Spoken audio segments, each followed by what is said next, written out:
Good evening. I trust you had a fruitful day. I do not say happy, though I hope it has been happy. Namo tassa bhagavato arahato samma sambuddhassa. Namo tassa bhagavato arahato samma sambuddhassa.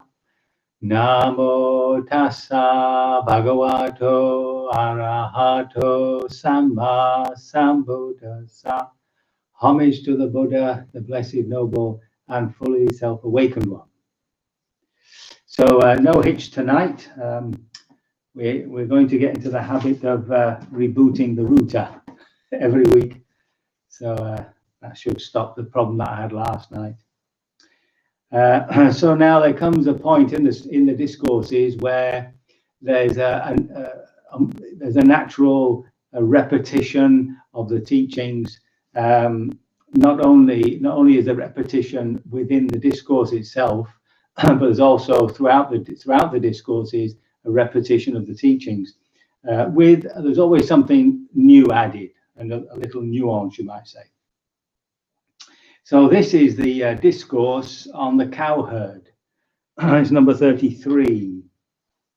And the Buddha is at Anathapindika's Park again up in Savatthi, probably his most favorite place.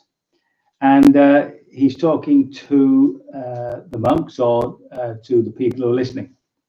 When a cowherd possesses 11 factors, he is incapable of keeping and rearing a herd of cattle. What 11? Here, a cowherd has no knowledge of form. He is unskillful in characteristics. He fails to pick out the fly's eggs. He fails to dress the wounds. He fails to smoke out the sheds. He does not know the watering place. He does not know what it is to have drunk. He does not know the road. He's unskilled in pastures. He milks dry. And he shows no extra veneration to those bulls who are the fathers and leaders of the herd. So these are the skills you need when you become a cowherd, okay? You don't all rush out now. So now, of course, he uses these metaphors in order to talk about the Dharma. So he says all that about people who are striving, shall we say. So here, remember, every time I say bhikkhu, it means anybody who's striving. How has the bhikkhu no knowledge of form? Here, he does not understand as it actually is, all material form in whatever kind consists of the four great elements and the material form derived from the four great elements. So we're talking about what we would normally call matter, the body, and what it's made of. Now remember, these four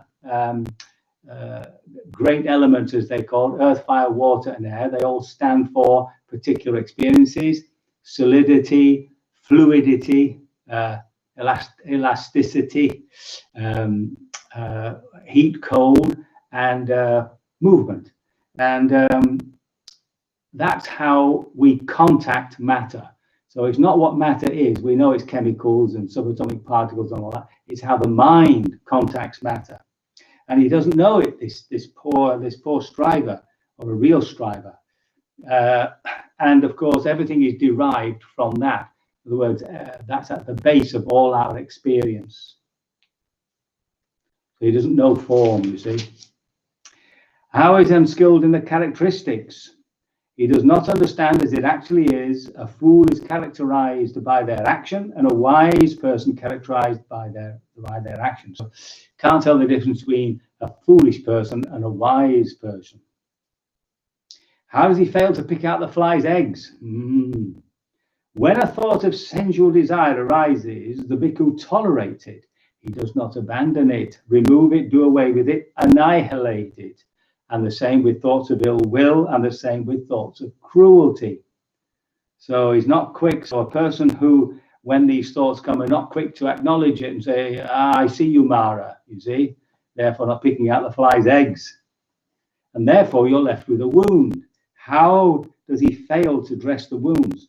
On seeing form with the eye, a bhikkhu grasps at its signs and features, right? Gets attached to it.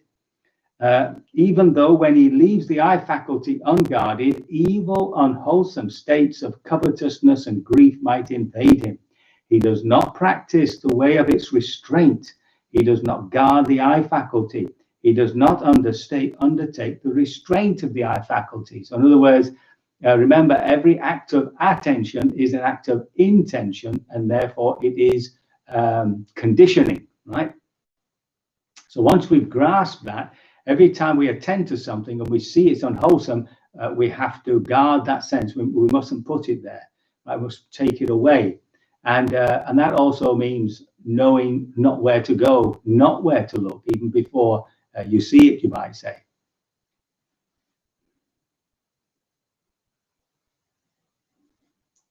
So in this way, he leaves the faculty, all these faculties unguarded, and evil, unwholesome states of covetousness and grief. That's the usual indulgence and aversion. Invade him. So, okay. How does a bhikkhu fail to smoke out the sheds? Here, he does not teach others in detail the Dharma as he has learnt it and mastered it. So anytime there's an opportunity for us to teach the meditation, or to tell somebody about the meditation or the practice of Buddhism, then we ought to do so. Failing to do so is a lost opportunity.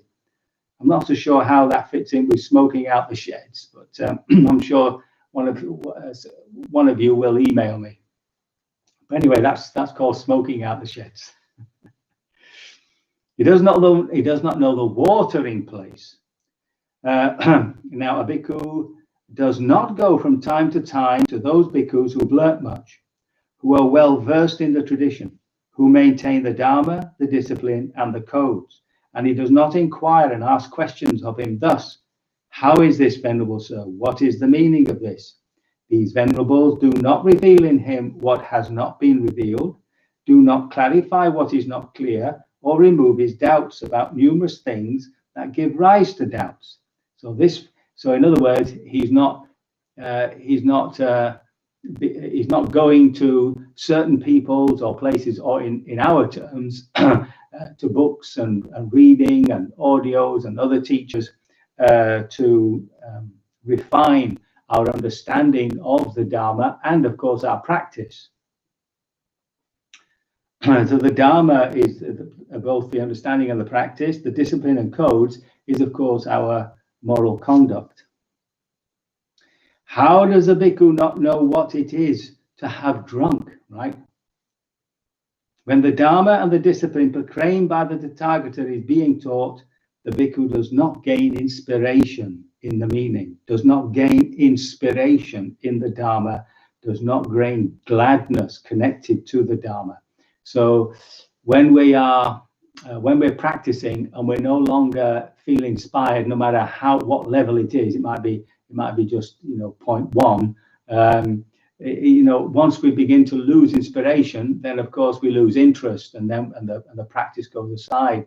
So in a sense, we've got to read, we've got to practice to keep inspiring ourselves, keep encouraging ourselves to do that practice. How does a bhikkhu not know the road? Here, a bhikkhu does not understand the Eightfold Noble Path as it actually is. Okay, so you know that. A bhikkhu is unskilled in pastures. Here, a bhikkhu does not understand the four foundations of mindfulness as they actually are. So we did that when we did the four foundations of mindfulness in this discourse number 10 on how to establish mindfulness. So remember, that was mindfulness of the body, mindfulness of feelings, mindfulness of mental states, and mindfulness of the Dharma, which includes the hindrances, 7 factors of enlightenment. Pastures, it's often talked about the pastures. Pastures is used in the scriptures to mean where you should put your attention on these pastures. How does a bhikkhu milk dry when faithful householders invite a bhikkhu to take as much as he likes of robes, alms, food, resting places, and medicinal requisites, the bhikkhu does not know moderation in accepting. So when we're visiting friends and family and they offer us biscuits, we have to be careful not to eat the whole packet. How does a bhikkhu show no extra veneration to those elders, bhikkhus of long standing, who've long gone forth, who are the fathers and leaders of the Sangha? Here a bhikkhu does not maintain bodily acts of loving kindness, both openly and privately, the same with verbal acts and the same with mental acts. And this is how a bhikkhu shows no extra veneration to the elders. So that's more specific to monks' relationship to the elders. But of course, it's just a general understanding.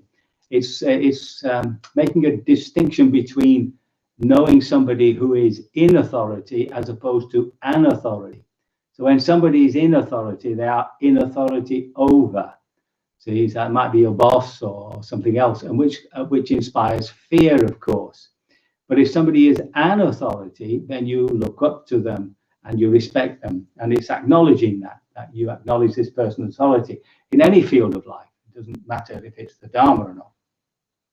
So when a bhikkhu possesses these 11 qualities, which are all negative, he is incapable of growth, increase, and fulfillment in this Dharma and discipline. So now the whole section now repeats it all.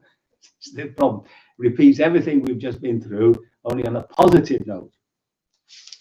So finally, the Buddha says, when a bhikkhu possesses these 11 qualities, he is capable of growth, increase, and fulfillment in this Dharma and discipline. This is what the Blessed One said, and the bhikkhus were satisfied and delighted in the Blessed One's words. So that's that particular discourse. Now, this is the beauty of this little book that I think I've shown you before, Pressing Out Pure Honey by Shada Rajel. So here you see she puts those points very nicely for us. Understanding that all material form of whatever kind consists of the 4 elements. Understanding that whether one is a fool or a wise person, one is characterized by one's actions. Abandoning desire, ill will, and cruelty, all evil, unwholesome states. Practicing restraint and guarding the sense doors and mind objects so that greed and or aversion do not arise in the mind. Teaching others in detail the Dharma as oneself has learnt and mastered it. Going to learned ones and asking pertinent questions in order to delve into the meaning of the Dharma. Gaining inspiration and gladness in the Dharma. Understanding the Eightfold Path as it actually is. Understanding the 4 foundations of mindfulness as they actually are. Taking in moderation whatever is offered. Maintaining loving kindness bodily, verbally, and mentally, both openly and privately, to elders of long standing and to leaders of the Sangha. There we are. So I hope that that has been an inspiration of sorts, and that it will encourage you to continue your practice and achieve full liberation sooner rather than later. So we can practice now a little bit ourselves.